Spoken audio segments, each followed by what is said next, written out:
ہم سب کے نام رکھتے ہیں عبد الرحمن، نسبت تو کر لیتے ہیں، لیکن قرآن عباد الرحمن، عبد الرحمن کس کو کہتا ہے؟ عبداللہ قرآن کس کو کہہ رہا ہے؟ الذین یمشون علی الارض ہونا۔ اگر عبد الرحمن نام ہے لیکن وہ تکبر کرتا ہے، بڑائی کرتا ہے اور جہالت کے کام کر کے بحث مباحثے میں اپنی ساری زندگی گزارتا ہے،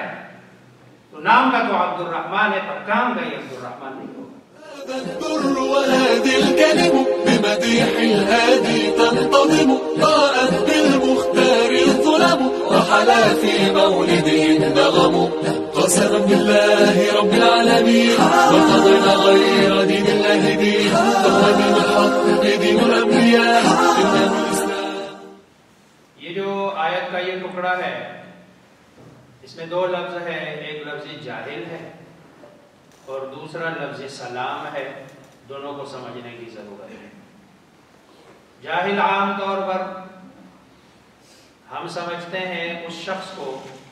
کہ جس شخص کے پاس علم نہ ہو اس کو جاہل سمجھا جاتا ہے،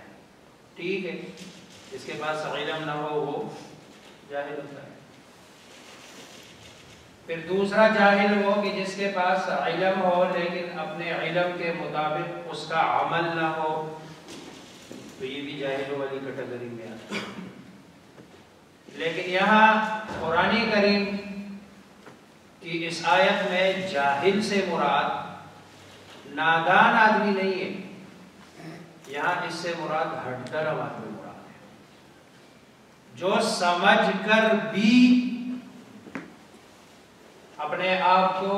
لا علم بناتا ہے، نہ سمجھ بناتا ہے، وہ جاہل ہے۔ گویا کہ آپ دین کی کوئی بات بتاتے ہیں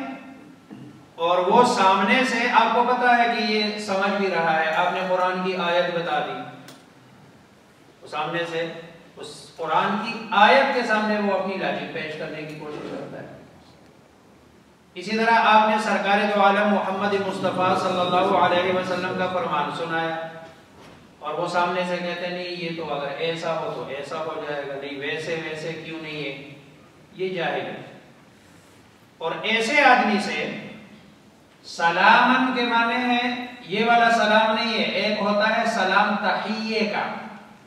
کسی آدمی کے ساتھ جب آپ کی ملاقات ہوتی ہے تو آپ اس کو کہتے ہیں السلام علیکم ورحمۃ اللہ وبرکاتہ، یہ سلام تحیہ ہے،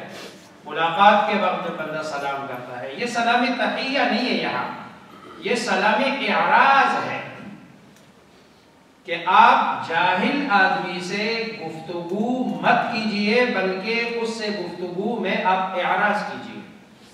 اور آپ اس سے کنی کترائیے۔ تو وَإِذَا خَاطَبَهُمُ الْجَاهِلُونَ قَالُوا سَلَامًا، کہ جب ایمان والوں کے ساتھ، عباد الرحمن کے ساتھ کوئی جاہل گفتگو کرتا ہے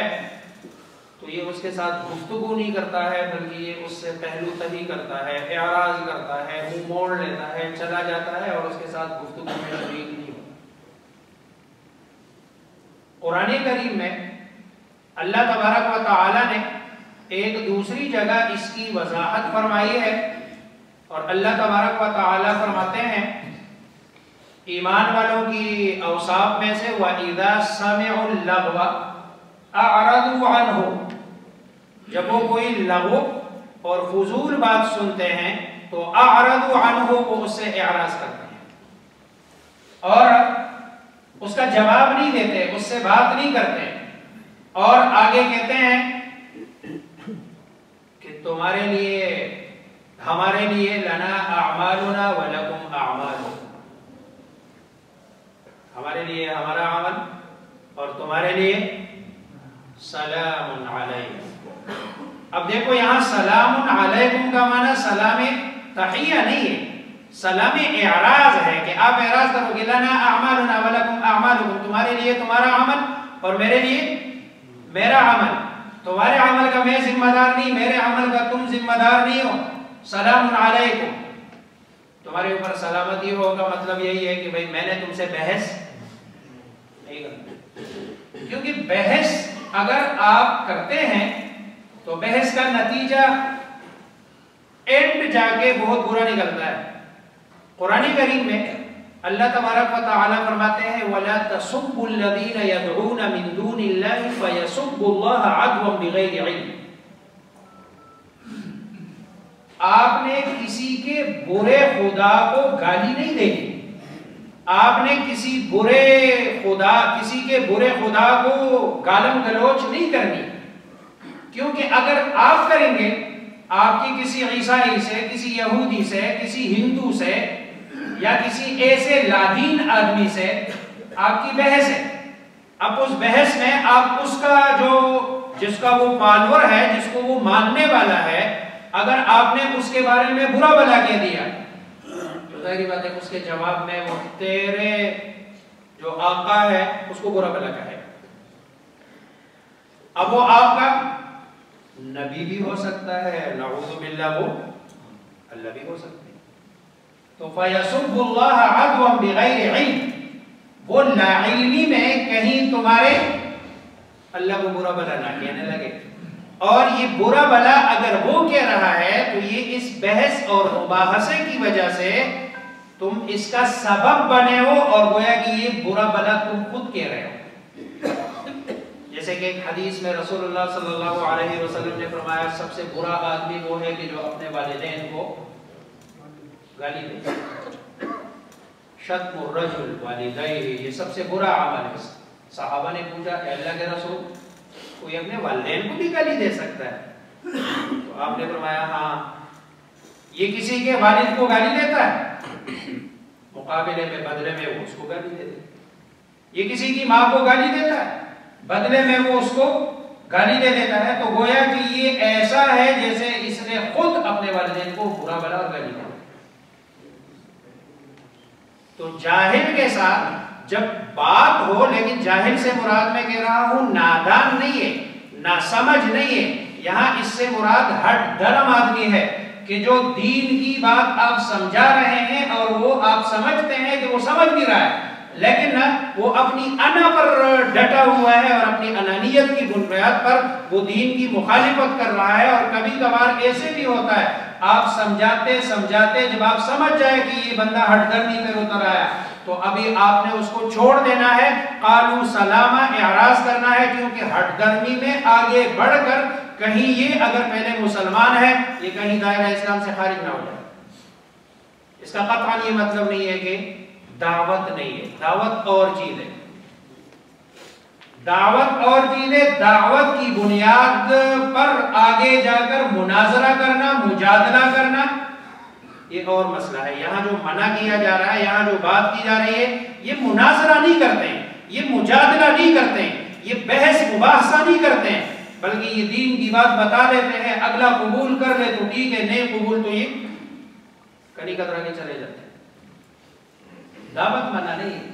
دعوت کے لیے ادفع باللتی ہی احسن فاذا الذی بینک وبینہ، آپ اگر آپ کا دشمن ہے، آپ کے ساتھ برائی کر رہا ہے، تو مسلمان کو تو یہ ہے کہ اس کو اچھے طریقے سے اپنے آپ سے ہٹائیے۔ اب یہ جاہل آدمی، جیسے میں نے کہا اس پر بہت ساری بحث ہے، اس بحث کا خلاصہ یہ ہے کہ جاہل کی تعریف کیا ہے، جاہل کون ہے۔ پہلے میں نے کہا ایک بندہ ہے کہ جو جس کے پاس علم نہیں ہے، لا علم نادان ہے، اس کو لوگ عام طور پر جاہل سمجھتے ہیں، حالانکہ وہ شریعت کی اصطلاح میں اس کو جاہل نہیں کہتے، نادان ہے۔ چنانچہ حضرت قتادہ کہتے ہیں جاہل وہ آدمی ہے کل من عصى اللہ فهو جاہل، جو اللہ کا نافرمان ہے وہ جاہل ہے۔ جاہل وہ بندہ ہے جو اللہ کا، ہم سمجھتے ہیں کہ جو پڑھا لکھا نہیں ہے، بس اوقات ایک بندہ ہے پڑھا لکھا نہیں ہوتا، انگوٹھا چھاپ ہوتا ہے، کچھ نہ لکھ سکتا ہے نہ پڑھ سکتا ہے، لیکن وہ اللہ کی نافرمانی جہاں جہاں اس کو پتہ چلتا ہے کہ اللہ اس سے راضی ہوتا ہے اس کے لیے وہ کوشش کرتا ہے، وہ بندہ جاہل نہیں ہے۔ جاہل تو وہ ہے کہ جو جان کر بھی اللہ کی نافرمانی کرتا ہے، جان کر بھی اللہ کے احکامات سے پہلوتہی کرتا ہے، وہ جاہل ہے۔ تو ایمان والوں کی اوصاف میں سے ایک وصف یہ ہے کہ وَإِذَا خَاطَبَهُمُ الْجَاهِلُونَ، کہ کہ جب ان کے ساتھ جاہل مخاطب ہوتے ہیں، جاہل بات کرتے ہیں تو قالوا سلاما، یہ ان سے پہلو تہی کرتے ہیں. اور یہ عام زندگی میں بھی آپ کا جب بھی کسی سے کوئی جھگڑا ہو، کوئی مسئلہ ہو، تو اسلام کی تعلیمات تو یہ ہے کہ آپ جھگڑے کو، مسئلے کو اچھے طریقے سے حل کرنے کی کوشش کرو. اگر وہ بھی جھگڑ رہا ہے، آپ بھی جھگڑ رہے ہیں، تو انجام. ابو ہریرہ رضی اللہ تعالی عنہ ایک صحابی کا واقعہ نقل کر رہے ہیں. رسول اللہ صلی اللہ علیہ وسلم کے پاس آ کر انہوں نے پوچھا کہ اے اللہ کے رسول، میرے رشتہ دار ہے، میرا ان کے ساتھ تعلق ہے رشتہ داری کا، مسئلہ یہ ہے کہ میں ہمیشہ ان کے ساتھ صلہ رحمی کرتا ہوں، میرے گھر آتے ہیں، میں ان کی آؤ بھگت کرتا ہوں، کھانا کھلاتا ہوں، پلاتا ہوں، پیار محبت سے بٹھاتا ہوں، لیکن ان کا میرے ساتھ جو رویہ ہے وہ بالکل اس کے اپوزٹ ہے. اب جب میں ان کے پاس جاتا ہوں تو وہ میری خدمت بھی نہیں کرتے ہیں، میرے ساتھ اچھا سلوک بھی نہیں کرتے ہیں، بلکہ ان کی کوشش یہ ہوتی ہے کہ رشتے کو کاٹ دیا جائے. اب آپ مجھے کیا حکم دیتے ہیں کہ آیا میں ان کے ساتھ برابری کا معاملہ کروں، یا پھر برابری کا معاملہ نہیں، میں اپنا کام جاری رکھوں اور ان کا جو میرے ساتھ معاملہ ہے اس کو سہتا رہوں؟ آپ نے فرمایا صلی اللہ علیہ وسلم کہ آپ کو اپنے عمل کا اجر اور ثواب ملتا رہے گا اور ان کے عمل کا وبال ان پر ہوگا. گویا کہ آپ بتانا یہ چاہ رہے ہیں کہ آپ نے قطعاً ایسا نہیں کرنا، آپ نے صلہ رحمی والے رشتے کو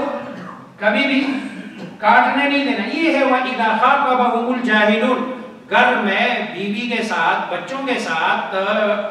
والدین کے ساتھ کبھی کبھار کوئی ایسی بات ہو جاتی ہے، تو میں اونچ نیچ، یہ ساری چیزیں یہ زندگی کا حصہ ہے. اب سمجھدار کون ہے؟ سمجھدار وہ ہے کہ جو بالکل خاموش ہو اور آگے سے جواب نہ دے، ورنہ تو اگر دونوں طرف سے ہوگا ظاہر بات ہے پھر انجام یہی ہوگا کہ رشتے کٹیں گے، رشتے ختم ہوں گے. اور چنانچہ رسول اللہ صلی اللہ علیہ وسلم کا فرمان، یہ حدیث میں بار بار سناتا ہوں کہ صل من قطع، کہ آپ اس کے ساتھ رشتہ جوڑو جو تمہارے ساتھ رشتہ توڑے. واعف عمن ظلم، اب یہ ہے عباد الرحمن، واعف عمن ظلم، کہ جو تمہارے ساتھ ظلم کرے، زیادتی کرے، اس کو کیا کر دے؟ معاف کر دے، اس سے درگزر کر لے. اور وَأَحْسِنْ إِلَى مَنْ أَسَاءَ إِلَيْكَ، جو تمہارے ساتھ برا سلوک کرے اس کے ساتھ اچھا سلوک کرے. پھر بندہ بنتا ہے عباد الرحمن. پھر عبد کی نسبت، ہم سب کے نام رکھتے ہیں عبد الرحمن، نسبت تو کر لیتے ہیں، لیکن قرآن عباد الرحمن، عبد الرحمن کس کو کہتا ہے؟ عبداللہ قرآن کس کو کہہ رہا ہے؟ الذین یمشون علی الارض ہونا. اگر عبد الرحمن نام ہے لیکن وہ تکبر کرتا ہے، بڑھائی کرتا ہے اور جہالت کے کام کر کے بحث مباحثے میں اپنی ساری زندگی گزارتا ہے، تو نام کا تو عبد الرحمن ہے پر کام کا یہ عبد الرحمن نہیں ہوگا. نام کا تو عبداللہ ہے، کام کا اللہ کی طرف نسبت ہے اس کی، اللہ کا بندہ. اور بندگی کا معنی کیا ہے؟ جو اللہ کا حکم ہے اس کے سامنے سارے تسلیم خم کرتے ہیں، یہ عباد الرحمن ہے.